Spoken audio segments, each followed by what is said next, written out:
Assalamualaikum warahmatullahi wabarakatuh. Perkenalkan, nama saya Nurul Adriana, NIM 210222218, kelas reguler 6, untuk menempuh mata kuliah Al-Islam Kemuhammadiyaan. Baiklah, saya akan mempresentasikan hasil jawaban saya. Tuliskan tujuan Muhammadiyah beserta dengan landasan dalilnya. Maksud dan tujuan Muhammadiyah adalah menjunjung tinggi agama Islam sehingga terwujud masyarakat Islam yang sebenar-benarnya. Sementara itu, Muhammadiyah merupakan gerakan Islam dakwah amar ma'ruf nahi mungkar dan tajdid pembaruan tentang pokok ajaran Islam yang bersumber pada Al-Quran dan Sunnah as-Shahih, dan landasan dalil didirikannya Muhammadiyah yang terdapat pada surah Al-Imran ayat 104. Wal takum minkum ummatun yad'una ilal khair wa ya'muruna bil ma'rufi wa yanhauna 'anil munkar wa ulaika humul muflihun.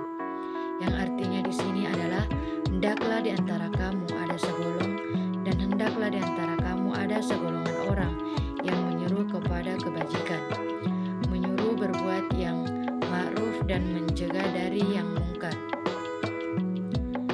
Dan mereka itulah orang-orang yang beruntung.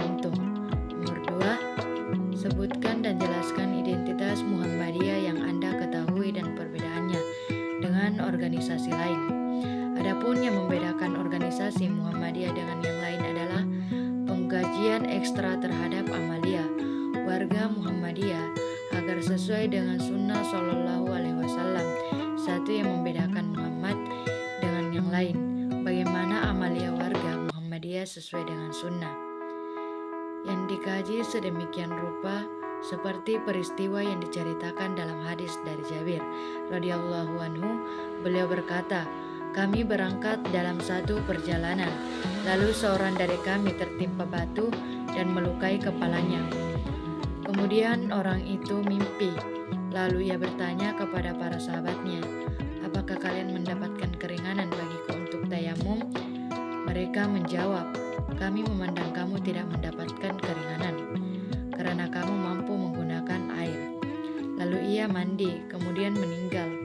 Ketika kami sampai di hadapan Nabi Shallallahu Alaihi Wasallam, peristiwa tersebut diceritakan kepada beliau Shallallahu Alaihi Wasallam. Beliau bersabda, mereka telah membunuhnya. Semoga Allah membahas mereka. Tidaklah mereka yang bertanya jika tidak mengetahui, karena obat dari tidak tahu adalah bertanya. Sesungguhnya dia cukup bertayamum. Ia menegaskan sebagai seorang muslim harus menuntut ilmu. Tidak ada amal yang lebih mulia kecuali menuntut ilmu bila keadaan tenang, tentram seperti keadaan sekarang ini. Semua ilmu kajian dan penelitian amalia Muhammadiyah dibahas di majelis tarjih dan tajdid. Nomor 3, yaitu uraikan pendapat Anda tentang peran Muhammadiyah dalam memberdayakan perempuan dan bagaimana pandangan Islam tentang kesehatan gender. Adapun Muhammadiyah dalam pemberdayaan perempuan, dalam pembentukan Muhammadiyah ada juga dibentuknya organisasi otonom Muhammadiyah, yaitu sebagai gerakan Aisyah. Organisasi Aisyah adalah salah satu organisasi otonom Muhammadiyah yang didirikan bersamaan peringatan Isra Mi'raj Nabi Muhammad pada tanggal 27 Rajab 1335 Hijriah bertepatan 19 Mei, diketahui oleh Siti Baria.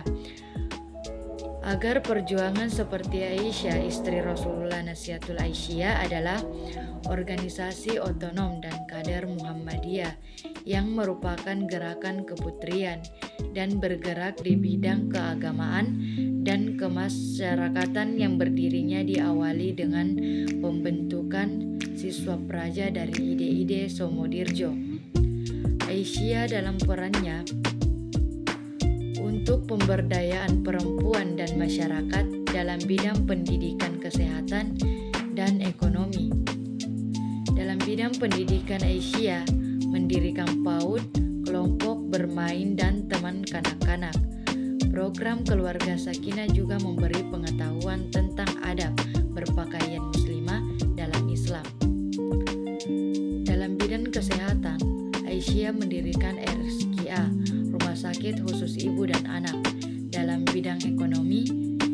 Aisyah membuat suatu program hub, industri, dan lain-lain.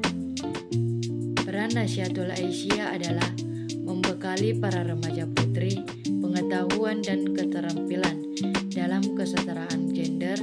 Aisyah memiliki dan membina badan usaha ekonomi sebanyak 1.426 buah di wilayah, daerah, dan cabang Muhammadiyah yang berupa badan usaha koperasi, pertanian, industri, rumah tangga, pedagang kecil, dan toko dalam bidang pendidikan. Sejalan dengan pengembangan yang menjadi salah satu pilar utama gerakan Aisyah melalui Majelis Pendidikan Dasar dan Menengah serta Majelis Pendidikan Tinggi, Penelitian dan Pengembangan Aisyah mengembangkan visi pendidikan yang berakhlak mulia untuk umat dan bangsa Aisyah, memajukan pendidikan formal, non-formal, dan informal, serta mencerdaskan kehidupan bangsa hingga terwujud manusia muslim yang bertakwa, berakhlak mulia, cakap, percaya pada diri sendiri, cinta tanah air, dan berguna bagi masyarakat serta diridai Allah Subhanahu wa Ta'ala. Dalam bidang kesehatan, Aisyah memiliki rumah sakit, rumah bersalin, badan kesehatan ibu dan anak, balai pengobatan, dan posyandu. Semuanya berjumlah 280 yang tersebar di seluruh wilayah Indonesia. Yang pertama itu Aisyah melalui Majelis Kesehatan dan Lingkungan juga melakukan kampanye peningkatan kesadaran masyarakat dan penanggulangan penyakit berbahaya dan menular, penanggulangan HIV, AIDS, dan nafsa, bahaya merokok dan minuman keras dengan menggunakan berbagai pendekatan dan bekerja sama dengan banyak. Aisyah meningkatkan pendidikan dan perlindungan kesehatan reproduksi perempuan, menyelenggarakan pilot proyek sistem pelayanan terpadu dengan melibatkan lembaga kesehatan, dakwah sosial, dan terapi psikologi Islami. Nomor 4 yaitu uraikan pengalaman dan manfaat yang Anda dapatkan setelah mempelajari pergerakan Muhammadiyah. Yang manfaat yang saya dapatkan pada gerakan Muhammadiyah yaitu memberikan pengertian kepada para pelajar tentang apa dan bagaimana pergerakan Muhammadiyah, memberikan bekal kepada calon kader Muhammadiyah yang akan menjadi pewaris dan penerus perjuangan Muhammadiyah, dan juga mempelajari kemuhammadiyaan pada dasarnya mempelajari sebagian bangsa Indonesia yang beragama Islam dan mempunyai alam pikiran modern dan pengalaman yang saya dapat saat mengikuti gerakan tersebut, yaitu saya mendapatkan banyak hal baik dan positif ketika dalam lingkungan Muhammadiyah, di mana saya bisa belajar bersama dalam menyempurnakan iman dan agama saya. Nomor 5 yaitu Muhammadiyah dalam menetapkan hukum senantiasa mendasarkan keputusannya pada 2 sumber hukum, yaitu Al-Quran dan Sunnah. Setiap upaya ijtihad yang ditempuh Muhammadiyah bertumpu pada 3 metode ijtihad utama, yaitu bayani, burhani, dan irfani. Maksud dari 3 metode ijtihad tersebut yaitu yang pertama itu bayani. Al-ijtihad bayani semantik dengan pola metode kebahasaan, yakni menjelaskan hukum yang permasalahannya telah diatur dalam Al-Quran dan hadis. Bayani dapat diartikan pola ijtihad Muhammadiyah untuk memahami nas yang mujmal dalam hal-hal yang mengandung mustarak. Yang kedua yaitu burhani. Sedangkan burhani adalah model metodologi berpikir yang tidak didasarkan atas teks maupun pengalaman, melainkan atas dasar ketuntutan logika. Pada tahap tertentu, keberadaan teks suci dan pengalaman spiritual bahkan hanya dapat diterima jika sesuai dengan aturan logis. Dan yang ketiga yaitu irfani. Metode irfani adalah model metodologi berpikir yang didasarkan atas pendekatan dan pengalaman atas realitas spiritual keagamaan. Baiklah, itulah penjelasan dari saya. Billahi fi sabilil haq fastabiqul khairat. Assalamualaikum warahmatullahi wabarakatuh.